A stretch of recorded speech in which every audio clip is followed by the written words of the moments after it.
ಧನಸ್ಸು ರಾಶಿಯ ಜನರೇ, ನೀವೆಲ್ಲ ಹೇಗಿದ್ದೀರಾ? ನೀವೆಲ್ಲ ಹುಷಾರಾಗಿದ್ದೀರಾ ಎಂದು ನಾನು ಭಾವಿಸುತ್ತಿದ್ದೇನೆ. ನಿಮಗೆ ನಿಮ್ಮ ಅಕ್ಟೋಬರ್ ತಿಂಗಳ ಮಾಸ ಭವಿಷ್ಯಕ್ಕೆ ಸ್ವಾಗತ. ಈ ತಿಂಗಳಲ್ಲಿ ನೀವು ಕುಟುಂಬ ಮತ್ತು ಸ್ನೇಹಿತರೊಂದಿಗೆ ಆಹ್ಲಾದಕರವಾದ ಸಮಯವನ್ನು ಕಳೆಯಲಿದ್ದೀರಿ. ಈ ತಿಂಗಳಲ್ಲಿ ನಿಮ್ಮ ಪ್ರೀತಿ ಪಾತ್ರರು ತಮ್ಮ ಮನಸ್ಥಿತಿಯನ್ನು ನಿಮ್ಮ ಮುಂದೆ ಇಡಲಿದ್ದಾರೆ. ಈ ತಿಂಗಳಲ್ಲಿ ಹಣವನ್ನು ಗಳಿಸಲು ನಿಮಗೆ ಒಳ್ಳೆಯ ಉಪಾಯಗಳು ಹೊಳೆಯುತ್ತವೆ. 4 ಜನಕ್ಕೆ ಏನಾದರೂ ಸಹಾಯ ಮಾಡಬೇಕು ಎಂಬ ನಿಮ್ಮ ಕನಸು ನನಸಾಗುತ್ತದೆ.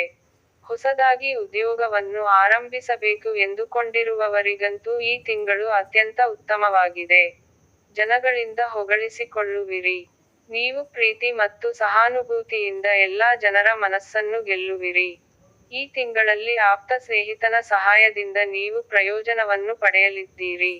ನಿಮ್ಮ ತಂದೆಯ ಬೆಂಬಲವು ನಿಮಗೆ ಸಂಪೂರ್ಣವಾಗಿ ಸಿಗಲಿದೆ. ವೈವಾಹಿಕ ಜೀವನವು ಅತ್ಯಂತ ರೋಮಾಂಚನವಾಗಿರುತ್ತದೆ. ಈ ಹಿಂದೆ ಕಳೆದು ಹೋಗಿದ್ದ ವಸ್ತು ಮರಳಿ ಕೈ ಸೇರಲಿದೆ. ಇತ್ತೀಚಿನ ದಿನಗಳಲ್ಲಿ ನಿಮಗೆ ಹಣಕಾಸಿಗೆ ಸಂಬಂಧಪಟ್ಟಿರುವ ವಿಷಯದಲ್ಲಿ ತುಂಬಾ ಸಮಸ್ಯೆಗಳು ಉಂಟಾಗುತ್ತಿದೆ. ಎಷ್ಟೇ ದುಡಿದರೂ ಕೂಡ ನಿಮ್ಮ ಕೈಯಲ್ಲಿ ಹಣವೇ ನಿಲ್ಲುತ್ತಿಲ್ಲ. ನಿಮ್ಮ ಕೈಯಲ್ಲಿರುವ ಎಲ್ಲಾ ಹಣವೂ ಕೂಡ ಖಾಲಿಯಾಗಿ ಹೋಗುತ್ತಿದೆ. ನಿಮಗೆ ಇದರ ಬಗ್ಗೆ ತುಂಬಾ ಚಿಂತೆ ಉಂಟಾಗುತ್ತಿದೆ. ಆದರೆ ನೀವು ಹೆದರುವ ಅವಶ್ಯಕತೆ ಇಲ್ಲ.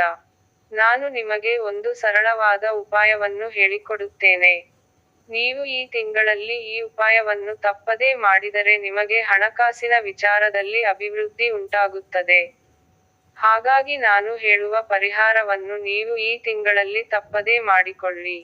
ನಾನು ಹೇಳುವ ಪರಿಹಾರವನ್ನು ಬರೆದುಕೊಳ್ಳಲು ನೀವು ಒಂದು ಪುಸ್ತಕ ಮತ್ತು ಪೆನ್ನು ತೆಗೆದುಕೊಳ್ಳಿ.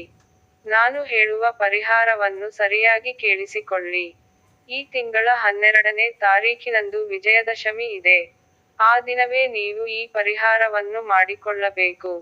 ಆ ದಿನ ನೀವು ಬೆಳಿಗ್ಗೆ ಬೇಗ ಎದ್ದು ಸ್ನಾನವನ್ನು ಮಾಡಿ ಶುಚಿಯಾಗಬೇಕು. ನಂತರ ನೀವು ದೇವರ ಮುಂದೆ ಕುಳಿತುಕೊಂಡು ಕೈಯಲ್ಲಿ 3 ಬಿಲ್ವಪತ್ರೆಯ ಎಲೆಗಳನ್ನು ಹಿಡಿದುಕೊಳ್ಳಬೇಕು.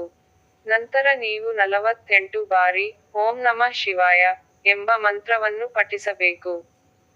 ಮಂತ್ರವನ್ನು ಪಠಿಸಿ ಆದ ಮೇಲೆ, ನೀವು ದೇವರ ಬಳಿಯಲ್ಲಿ ನಿಮ್ಮ ಹಣಕಾಸಿನ ಸಮಸ್ಯೆಗಳನ್ನು ನಿವೇದಿಸಿಕೊಳ್ಳಬೇಕು. ನಂತರ ಆ ಬಿಲ್ವಪತ್ರೆಗಳನ್ನು ನೆಲಕ್ಕೆ ಮುಟ್ಟದಂತೆ ತೆಗೆದುಕೊಂಡು, ನೀವು ದಿನನಿತ್ಯ ಉಪಯೋಗಿಸುವ ಪರ್ಸ್ ನಲ್ಲಿ ಇಟ್ಟುಕೊಳ್ಳಬೇಕು. ಹೀಗೆ ಮಾಡುವುದರಿಂದ ಯಾವಾಗಲೂ ನಿಮ್ಮ ಪರ್ಸನಲ್ಲಿ ಹಣವು ತುಂಬಿರುತ್ತದೆ. ನಿಮಗೆ ಯಾವುದೇ ಹಣಕಾಸಿನ ಸಮಸ್ಯೆಗಳಿದ್ದರೂ ಪರಿಹಾರವಾಗುತ್ತದೆ. ಸಂಶಯವೇ ಬೇಡ. ಈ ಪರಿಹಾರವನ್ನು ಮಾಡಿಕೊಳ್ಳಲು ನಿಮಗೆ ಕೋಟಿಗಟ್ಟಲೆ ಹಣ ಖರ್ಚಾಗುವುದಿಲ್ಲ. ಹಾಗಾಗಿ ನೀವು ತಪ್ಪದೆ ಈ ಪರಿಹಾರವನ್ನು ಮಾಡಿಕೊಳ್ಳಿ. ನೆನಪಿಡಿ, ಈ ತಿಂಗಳ 12ನೇ ತಾರೀಖಿನಂದು ಈ ಪರಿಹಾರವನ್ನು ಮಾಡಿಕೊಳ್ಳಬೇಕು. ಇದೇ ರೀತಿಯ ಉತ್ತಮವಾದ ಮಾಹಿತಿಗಾಗಿ ನೀವು ತಪ್ಪದೆ ನಮ್ಮ ಚಾನಲ್ ಅನ್ನು ಸಬ್ಸ್ಕ್ರೈಬ್ ಮಾಡಿ. ನಿಮಗೆ ಆ ಭಗವಂತನು ಎಲ್ಲಾ ಸಂಪತ್ತುಗಳನ್ನು ಕರುಣಿಸಲಿ. ನಮ್ಮೊಂದಿಗೆ ನೀವು ಈ ಮಂತ್ರವನ್ನು 3 ಬಾರಿ ಹೇಳಿ. ಜೈ ಸಾಯಿ ಬಾಬಾ, ಜೈ ಸಾಯಿ ಬಾಬಾ, ಜೈ ಸಾಯಿ ಬಾಬಾ.